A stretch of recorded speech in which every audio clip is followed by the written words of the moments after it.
आहारयं करुणालयं नमामि भगवत्पादशङ्करं लोकशङ्करं सदाशिवसमारम्भां शङ्कराचार्यमध्यमाम् अस्मदाचार्यपर्यन्तां वन्दे गुरुपरम्पराम् अपारकरुणासिन्धुं ज्ञानदं शान्तरूपिणं श्रीचन्द्रशेखरगुरुं प्रणमामि मुदान्वहं यदीयां विचिन्तासुभूता च वाणी यदीयं स्वरूपं सदा ध्यानयोग्यं तमेवेन्द्रचूडाख्यदिव्यावतारं मनोवाक्शरीरे गुरुश्रेष्ठवीरे सदात्मध्याननिरतं विषयेभ्यः पराङ्मुखं नौमि शास्त्रेषु निष्णातं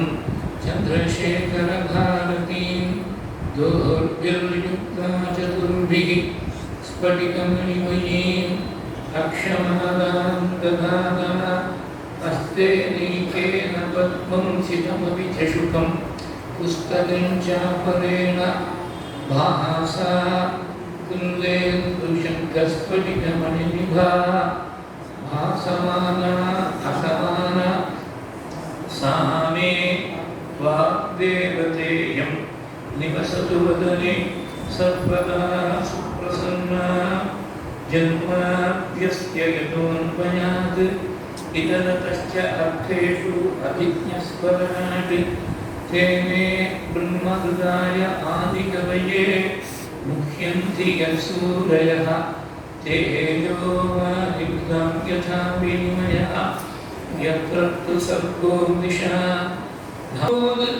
कुन्दं शरणमे शरणं यन्त्रवृन्दे तेनुरै कमलத்திருவிழுத்தரசே திரை கொள்வான் கடல் கிடந்தாய் நானுடை கவர்ந்தால் திருவடி அடைந்தேன் நைமிஷாரண்யம் துழந்தாய் ஸ்ரீ ஹரயே நமः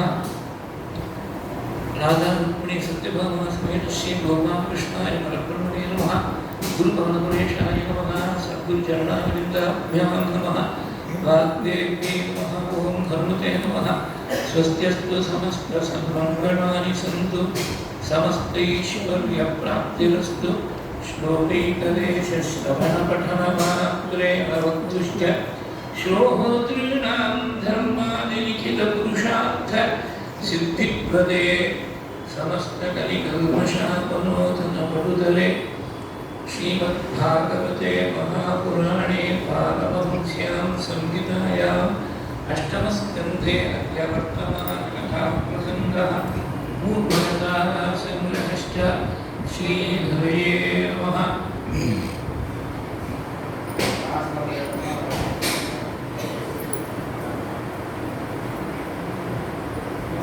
விசேஷத்தால் வேணுகோபால சுவாமியுடைய திவ்ய கருணையாலும் நடந்து வரக்கூடிய இந்த சிரவணைக்கு நூறு சரித்திரம் போகலாம். கஷ்யபர் அதிதீர் ரெண்டு குழந்தையாக வாமனமூர்த்தியாக அவதாரம் பண்ணி மாதா பிதா ரெண்டு பேரும் ஏகேகாரம் பண்ணி கொண்டு ஆச்சரியப்பட்டு இருக்க நம்ம பார்த்துட்டே வட்டுவாங்க. வட்டுவ உபநயனத்தில் இருந்த வயசோடு இருக்கக்கூடிய குழந்தை அந்த குழந்தை ரூபத்தில் இருக்கக்கூடிய குருவை பார்த்த உடனே ரிஷிகளுக்காரோ கஷ்யப்புடைய நன்மையை நம்ம சந்தோஷப்பட்டு குழந்தைக்கு உபன்யாசம் ஆரம்பிக்க ஏற்பாடுகள் பண்ணார்கள். தம் குடும்பம் திருஷ்டுவா மோகோதமானமகர்ஷயः கர்மாணி காமயாமாசு புரஸ்கிருத்ய பிரஜாபதிம் தஸ்யோபநீயமானஸ்ய சாவித்ரி सविता ब्रवीत् बृहस्पतिर्ब्रह्मसूत्रं मेघनां कश्यपो ददात् ददौ कृष्णागिनं भूमिः दण्डं सोमो वनस्पतिः कौपीनाच्छादनं माथा दुश्चक्रं जगतः पदेः कमण्डलं वेदगर्भः उषां सप्तर्षयो ददुः अक्षमाणां महाराज सरस्वती अव्ययात्मनः तस्मै इत्युपनीताय यक्षराट्मातृकामदात् भिक्षां भगवती साक्षात् उमादा अंबिका सती உபநயனம்னா என்னங்கிறத சனிக்கும் நினைக்கும். அந்த உபநயனத்தில் ரொம்ப முக்கியமாக இருக்கும்போது பிரம்மோபதேசம். காயத்ரி மந்திரத்துடைய பெருமை என்னங்கிறது ஓரளவுக்கு நேற்று பார்த்தோம். எவன் ஒருத்தன் ஜபம் பண்ணாலும் அந்த ரட்சிக்கிறதுக்கு காயத்தம் காயத்தே இது காயத்ரி 1000 காயத்ரி பண்ணா ரொம்ப உத்தமமான விஷயம். 108 பண்ணா மத்தியமம், 10 பண்ணா கடைசி பட்சம். ஆஃபீஸில் போய் கையெழுத்து போடுற மாதிரி அட்டெண்டன்ஸ் மார்க் பண்ணியாச்சு. 10 காயத்ரி பண்ணா மேற்கொண்டு பண்ணால் வேலை செய்யறதா கணக்கு செய்யணும். ஏன்னா சொல்லியோ registered your presence at the office forever. Sahasrabharama Devi Shatamadhya Dashavara. வேதவாக்கியங்கள் பிரமாணம். இவ்வளவு வருஷந்த மந்திரம் கிரேட், மந்திராஜன் கிரேட்.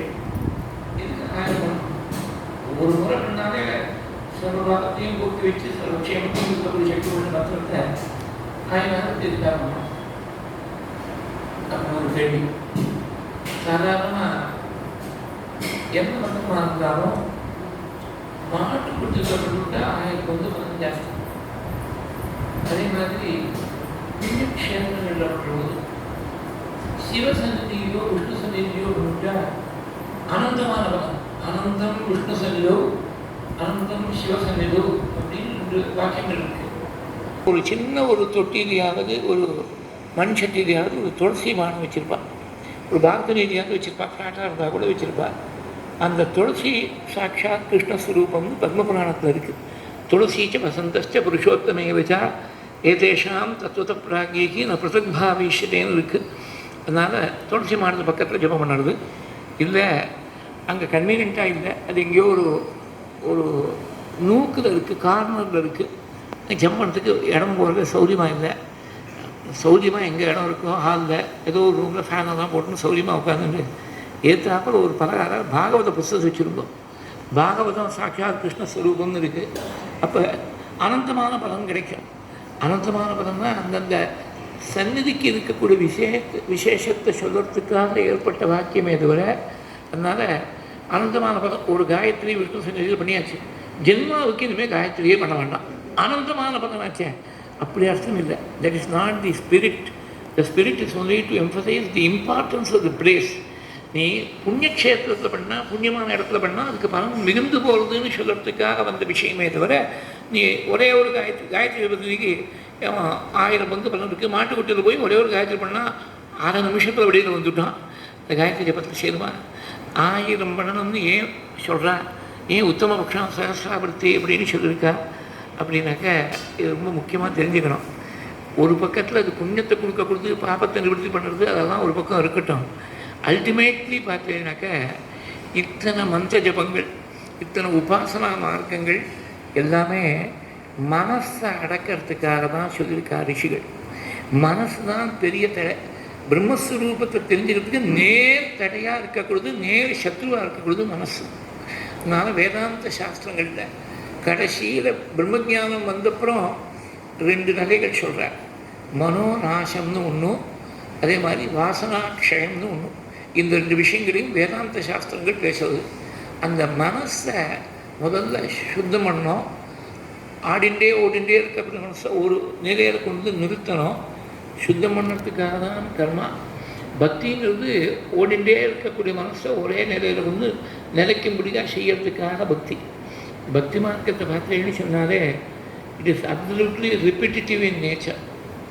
எந்த பக்தி மார்க்கத்தை பார்த்துருந்தாலும் சரி, இங்கே ஒரு மந்திரத்தை ஜபம் பண்ணால் அதுவும் பக்தி மார்க்கம் தான்.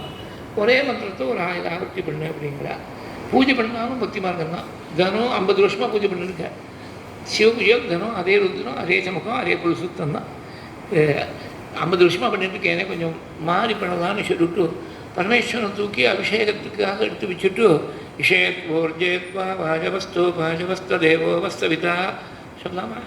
வேத பாராயணத்துக்கு சரி, அது வேதம்னா வேதத்துடைய முதல் கண்டம், முதல் புஷ்ணம், முதல் நுவாக்கம் ஆரம்பம். வேத பாராயணத்தில் சரி, நீ சிவபூஜை பண்ணணும்னா ஸ்ரீருத்தம் தான் சொல்லியானோம். தினம் அதே காரியம்தான். பூஜையில் என்ன வித்தியாசம் சொல்லுங்க? அதே மந்திரம் அபிஷேகத்துக்கு, அதே அர்ச்சனை, அதே மாதிரி தூபம் தீபம் நைவேத்தியம் கல்பூரம் புஷ்பாஞ்சலி பிரதட்சணம் நமஸ்காரம் இல்லை ஒன்றும் ஒரு அக்ஷரம் கூட மாறுறதுக்கு சான்ஸ் இல்லை. மிஞ்சி போனால் என்ன ஆகும், ஒரு நாளைக்கு அவசரமாக இருக்குதுன்னு 4 நமஸ்காரம் பண்ணுறது தான் ஒரு நமஸ்காரம் பண்ணுவோம். ஒரு ஸ்ரீரத்தில் முழுக்க சொல்வது தான் நமஸ்தமாய மாற்றம் சொல்லுவோம் அவசரமாக இருந்ததுன்னா. குறைப்பனை எழுதுற அது ஒன்றும் கூட்டி போகிறதாக தெரியலை. அதனால் இது எதுக்காக ரிப்பீட்டிவாக எதுக்காக பண்ணோம்னா ஒரே வஸ்துவில் மனசு நிற்கிறதுக்காக. 10,000 வஸ்துக்களில் திரிஞ்சுட்டு இருக்கு இந்த மனசானது. ரிஷிகள் என்ன பண்ணால் இதுக்கு 1000 அவென்யூஸ் வேண்டியிருக்கு தெரியறதுக்கு. நீ ஒரே வஸ்துவில் 1000 முறை தெரியும். பழைய காலத்து திருஷ்டாந்தம் என்ன சொல்லுவானாக்க, மாட்டுக்குட்டி இருந்தது வீட்டு கொள்ளையில் ஒரு கன்றுக்குட்டி. அந்த கன்றுக்குட்டியும் மான்குட்டியும் பார்த்தீங்கன்னா நிற்கவே நிற்காது. அது பிடிப்புக்கே கட்டுப்பட்டு வராது. துள்ளி குதிச்சுன்னு ஓடிட்டு இருக்கும்.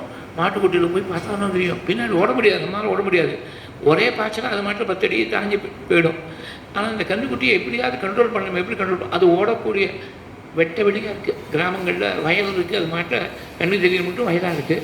அது பின்னாடி நம்ம ஓடிட்டு இருக்க முடியுமா? அவளுக்கு வேலை வேலையா என்ன பண்ணுவோம், அந்த கன்றுக்குட்டியை பக்கத்தில் இருக்கக்கூடிய ஒரு மரத்துலையோ ஒரு கம்பத்துலையோ கட்டி போட்டுடுவோம். கட்டி போட்டு கொஞ்சம் நீளமாக ஒரு 10 அடிக்கு கயிறை விட்டு வச்சா அது சுற்றிகிட்டே இருக்கும். அங்கே சுற்றும், இங்கே சுற்றும், அப்புறம் கொஞ்சம் உட்காரும், படுத்துக்கும், மறுபடியும் சுற்றும்.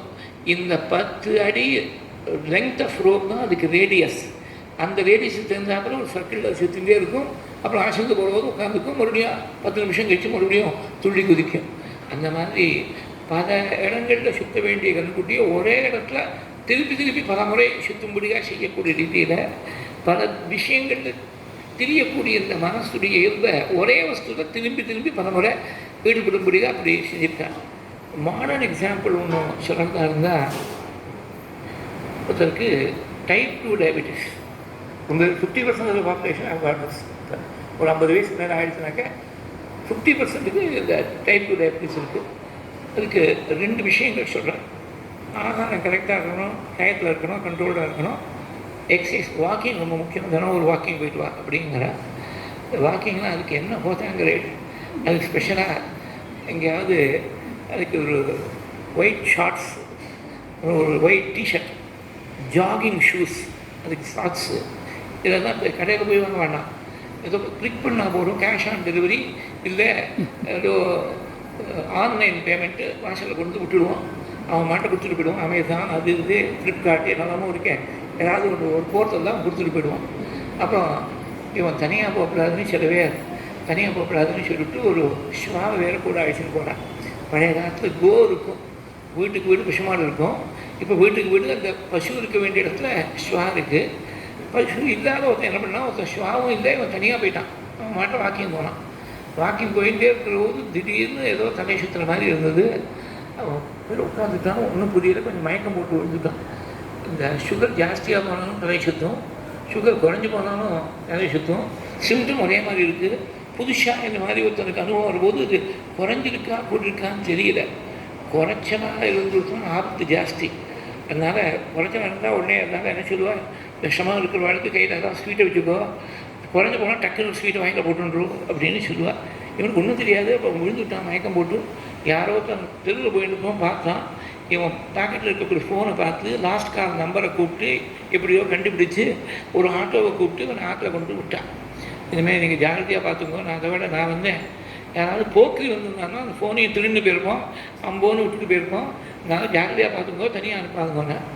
இவரோட கூட வாக்கிங் போகிறதுக்கு பாக்கி ஆற்றில் இருக்கிறவா யாருக்கும் அவகாசம் இல்லை. அவளுக்கு 1000 காரியம் காலத்தால் எழுந்திருந்தா வாக்கிங் போகாமலும் இருக்க முடியுத. சுகரை கண்ட்ரோல் பண்ணுறதுக்கு உடனே போய் 10,000 ரூபாய் செலவிச்சு ஒரு வாக் பண்ணுறதுக்குன்னு ஒரு சாதனம் ஒன்று இருக்கணும். அதை வாங்கிட்டு வந்தேன். அங்கேருந்து வாங்கிட்டு வந்தேன். அதில் லேட்டஸ்ட்டு மாடலாக இருந்துவிட்டுனாக்க என்னெல்லாமோ டிஜிட்டல் டிஸ்பிளே காட்டுறது, எத்தனை ஸ்டெப்பு வச்சுருக்கேன், எத்தனை கிலோமீட்டர் கவர் பண்ணியிருக்கேன், என்ன ஸ்பீடில் நடக்கிற, எத்தனை கேலரி பேர்ன் பண்ணியிருக்கேன், இது எல்லாத்தையும் காட்டுறது. இவன் மாட்டில் ஏறி அங்கேயே நடந்துட்டுருக்கான். ஒரு நாளைக்கு 5000 ஸ்டெப் எடுத்து வைக்கலாம்னு சொன்னாங்க. அதே 5000 ஸ்டெப்பு தான் இங்கேயும் நடக்கிற போது எடுத்து வைக்கலாம். ஆனால் ஒரே இடத்துல 5000 ஸ்டெப்பு லீனியராக from point A to point B or point A to B and B to A 5000 step எடுக்காமல் ஒரே இடத்துல at point A itself 5000 step எடுத்து வச்சுருக்கான். அந்த மாதிரி அங்கே வந்து மயக்கம் போடுறதை பற்றி கவலை இல்லை. ஆற்றுல 4 நிமிஷம் இருக்கா, ஆற்றுக்குள்ளேயே தானே இருக்குது. ஏன்னா கொஞ்சம் முடியல, அசௌகரியமாக இருக்குது, அன்ஈஸியாக இருக்குன்னா யாரையாவது கூப்பிடலாம். உடனே என்ன பண்ணணும்னு ஒரு குளுக்கோமீட்டர் எடுத்து உடனே டெஸ்ட் பண்ணி பார்ப்பா, கூடுதலாக இருக்கா குறைச்சலாக இருக்கா.